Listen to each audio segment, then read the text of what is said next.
Jimmy Carr has been under fire for telling a joke about the Roma Holocaust. The joke, which appeared late last year in Carr's latest comedy special on Netflix, recently circulated on social media. Okay, strap in everyone, you ready? When people talk about the Holocaust,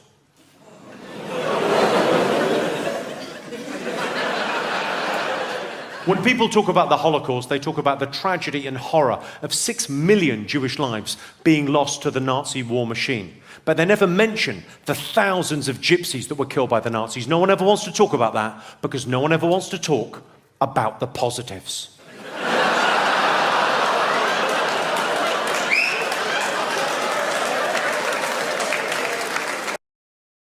Quite rightly, that gag has caused an enormous backlash. Mikey Walsh is a Roma Gypsy author. He tweeted, "I don't know what I should be more gutted or disgusted by here. The kind of racism that us GRT people are forced to live with every day, that it's still absolutely okay to demonize us and our demise as a joke, or the reactions of whooping and cheering from the audience."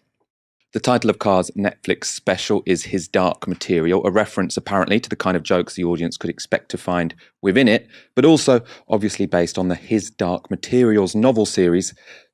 And its author, Philip Pullman, said this of the Carr joke.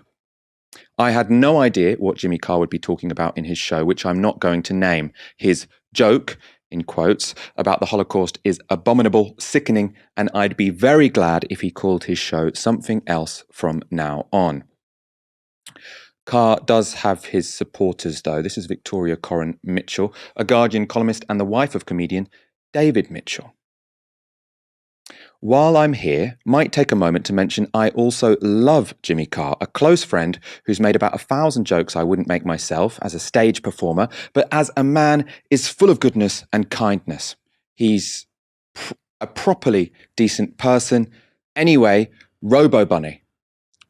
I'm not actually sure about the Robo Bunny reference, but a properly decent person is what I want to focus on here. A properly decent person who just happens to make jokes about the genocide of a still deeply marginalized community.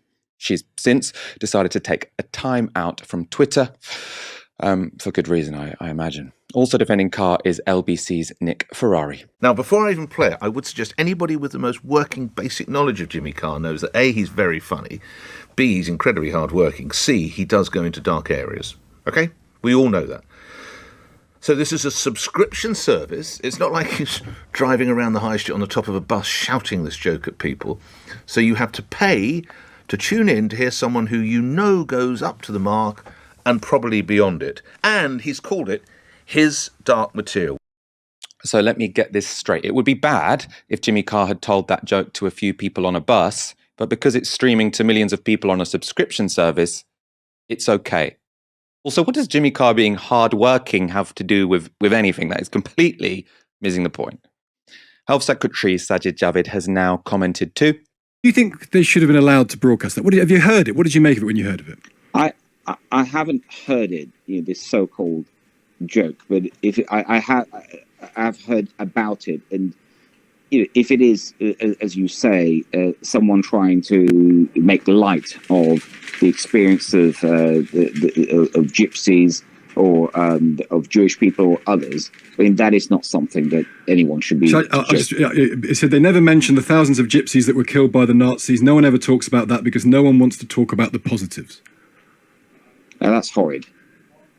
I mean, that is horrid, and I think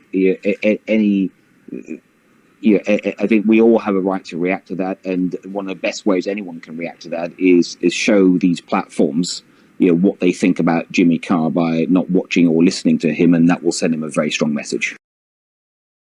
So Sajid Javid is encouraging a Jimmy Carr boycott. I think that is more than warranted on this occasion. Though, of course, it might sound a little hollow from a cabinet member in a government that's just passed the Anti-Traveller Police and Crime Bill. The Mirror have reported that Jimmy Carr broke his silence about the joke at a stand-up gig. They write, he was heckled by a woman who yelled, "Are we going to talk about the Holocaust?" Carr replied, "We are going to talk about cancel culture, the whole thing." The Mirror also reported these quotes from Carr. "We are speaking, my friends, in the last chance saloon. What I am saying on stage this evening is barely acceptable now. In 10 years, effing forget about it. I'm going to get cancelled. That's the bad news. The good news is I'm going down swinging. The joke that ends my career is already out there. It's on YouTube, Netflix, or whatever, and it's fine until one day it effing isn't." Ash, I want your take on all of this, this disgusting joke and the backlash to it and Jimmy Carr's defense. Oh my God, I almost don't know where to start, because I think that this brings together so many strands of British racist reaction. So the first thing we have is this joke. Now, in one of the early downstream interviews that I did, I interviewed Frankie Boyle, and we talked about this concept of punching up versus punching down. And I talked about why instinctively I don't like rules when it comes to art or comedy. But what I do like is discernment. And you can discern really what the joke is here. The joke is that I, Jimmy Carr, can say something so horrendously racist, but you're still coming along with me, even though you know it's wrong, because I've activated what we all know to be a deeply held prejudice. And because we all know that this prejudice is deeply held and it's, kind of okay, and it's, the palatable form of racism, we can all sit here and have a really good laugh about it, right? That's what the joke is.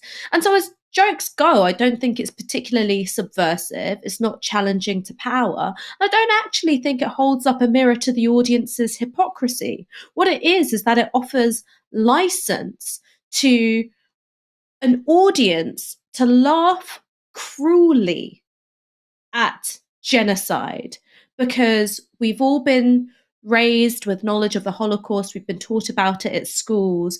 It's very much off limits in terms of humor, unless you're an exquisitely talented comedian, and also probably you're from a background which was directly affected by the Holocaust. But unless you're those things, you can't do it. And what Jimmy Carr's identified is like, but you really want to.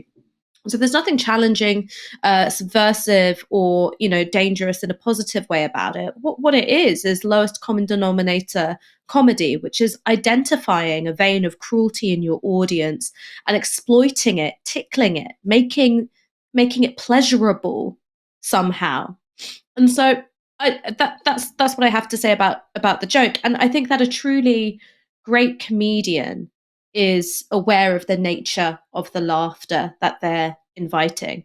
And for me, very sadly, one of the people who embodied that once upon a time, and now of course he doesn't, is Dave Chappelle, who, when he was making the Chappelle Show, I think he was working on a sketch which involved him being in blackface. I think he was called the Blackface Fairy or something. You saw a white crew member laughing in a way which he just instantly knew.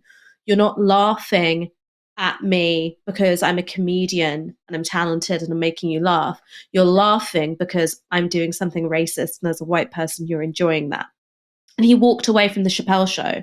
He left millions of dollars on the table. He was blacklisted from Comedy Central for years and years and years. Unfortunately, he now doesn't have that same discernment to what is the quality of laughter that I'm enticing out of people, particularly when it comes to the trans community.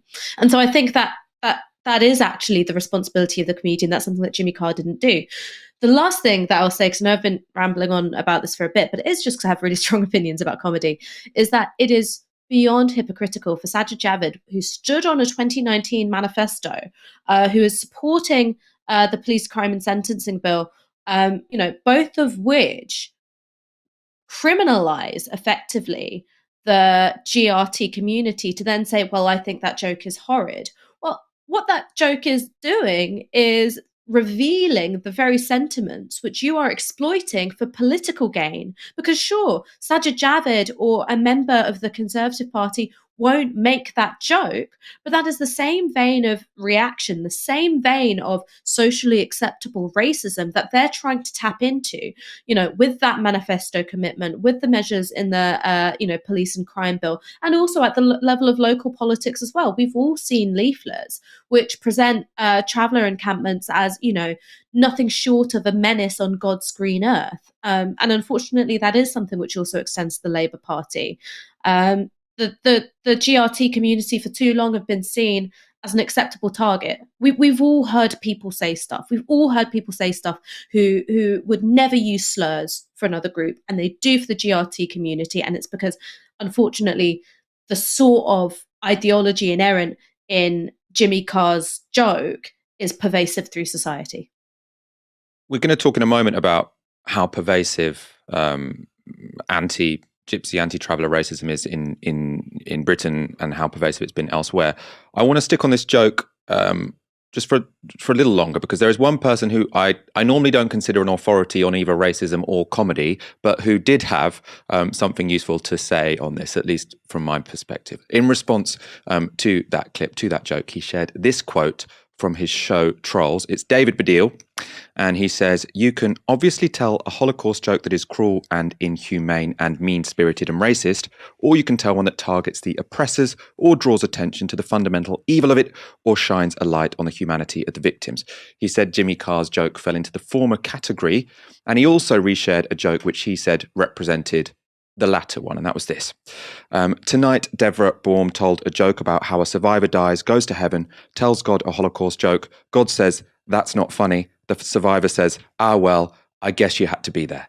And David Baddiel says, "That's a beautiful joke," because, of course, he wasn't.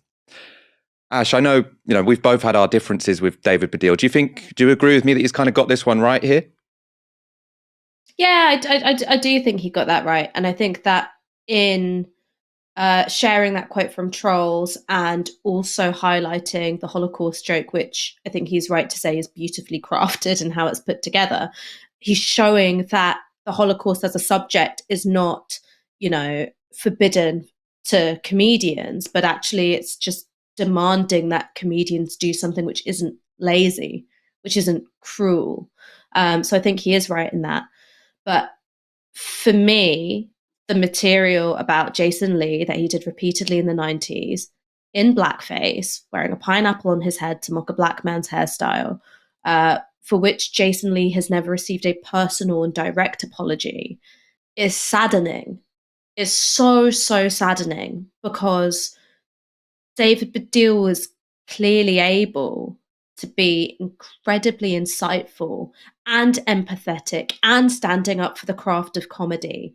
And yet, where his own actions have made him one of the cruel and inhumane and lazy comics that he so derides, he doesn't know how to make it right, which is making it right with the person who was the target of that racism in the 90s and who has had to live with the impact of that racism ever since.